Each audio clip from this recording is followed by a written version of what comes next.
All right, here's yet another nice workstation for you. This one's going to be a manual transmission R&R for a clutch.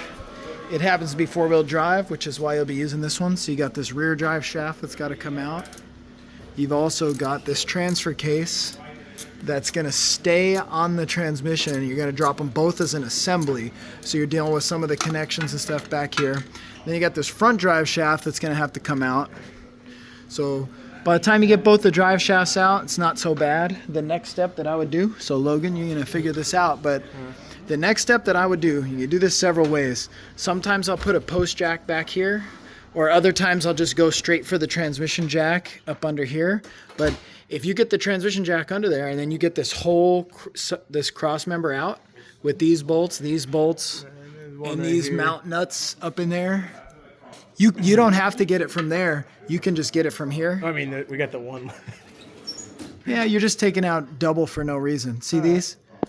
Those ones are already out, so you're already good to go. Okay. Once you get that cross member out, and you probably are going to want that one. Did you guys pull the one exhaust pipe already? Mm-hmm. That's good. Mm-hmm. So once you do that, with this, either the post jack here or the transition jack, lower this thing way down, and then you're going to realize you can actually get a straight shot at those bolts that are way up there. Right now, those bolts are impossible. You're going to hate your whole life. But by the time you tilt this thing down, you'll be able to stand right about where we're at and just blast those with the 3-foot extension that goes from 1/2 inch to 3/8 on the other end, and just blast them with a swivel. Bam, bam, bam, bam, and it's real gravy. But that's pretty standard for how you do a rear-wheel drive. You get this back tilted way down so you can get at those bolts up in the front easily. And be a good transmission tech, you need the super long extension, and a lot of times those transition bolts could be studs, so you'll want the deep swivel sockets, or if they're not studs, you can use the regular swivel. There it is.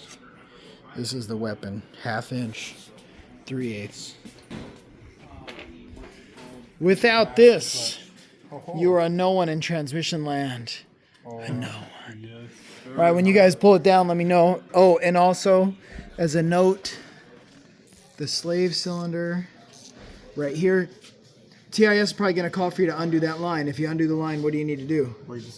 Yeah, so why are you going to make extra work? Just unbolt that and flop it off to the side, tie it up if you want, zip tie it, whatever, but there's no reason to open the hydraulic system.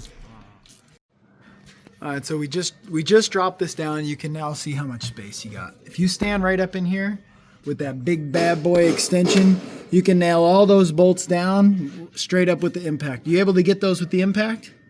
Which ones? All the top ones. They're all out. You got them, but I didn't see how you got them. All right, so I'm just saying, like for me, I would lower this tail end down as much as you can so you can stand here real comfortably, like with that big bad transmission extension and that swivel socket, and you just pow. Yeah, show me. Give me the SAM pole. You don't even have to hook it up to air. Just hold it up there. We could see. Here's the free SAM pole. You get the free SAM pole. Oh, there you go. Look at that. Boom! Right on there. That's the ticket right there. Then, of course, you guys will have to move this transmission around a little, give it a little wiggle. You might fight yourself with this drive shaft. I guess you could leave it up there if you want. It might make sense to pull that straight out. It's not a whole lot more bolts, but whatever you want to do, man. And then in a minute, you'll have to slide this transition back off the input shaft, which is why you're either going to need to get this drive shaft up high and slide this whole transition back like this off the input shaft, you know what I mean? And just make sure that slave cylinder doesn't get tangled up and mess that line up, because then you'd be really hurting. But otherwise, pretty good. So, I mean, really the final part of this job is just the R&R like this. Of course, you could do the clutch, but I'm really having everybody do the clutch over on the stand where you can see a little bit better and just get all the sequence down. Then, of course, when we do a job like this, of course, got to do a good inspection. So, like, there's our release bearing. We could check it. TIS calls check it, like, by trying to rotate it, see if it feels smooth. Also, when we put this slave cylinder back in, you got to grease that point right there. If you don't grease that point, or you could also grease this end of the pin. That's the one that'll go. And also this dangly thing right here, you got to be careful with that. That thing will pop out. if the piston pops out, you're puking fluid out, you got to rebuild this slave cylinder, right? So overall, this is pretty good. Wow, people writing little notes and stuff, kind of fun. And the rest of this job will be clutch R&R on the stand. And we won't show the reinstall, but I'll explain. When you go to reinstall it, look up in here. That clutch is perfectly aligned because we didn't unbolt these bolts on the pressure plate. So it's been squeezing the clutch.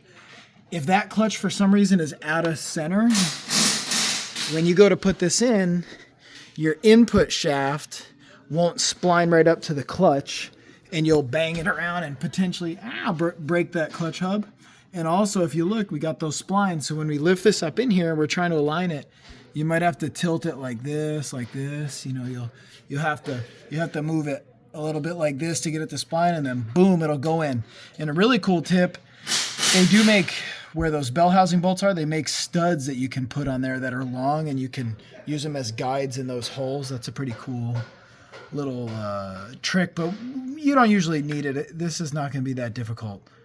It should pretty much go right in. Sometimes we'll lightly grease those splines. Not a lot, but very lightly.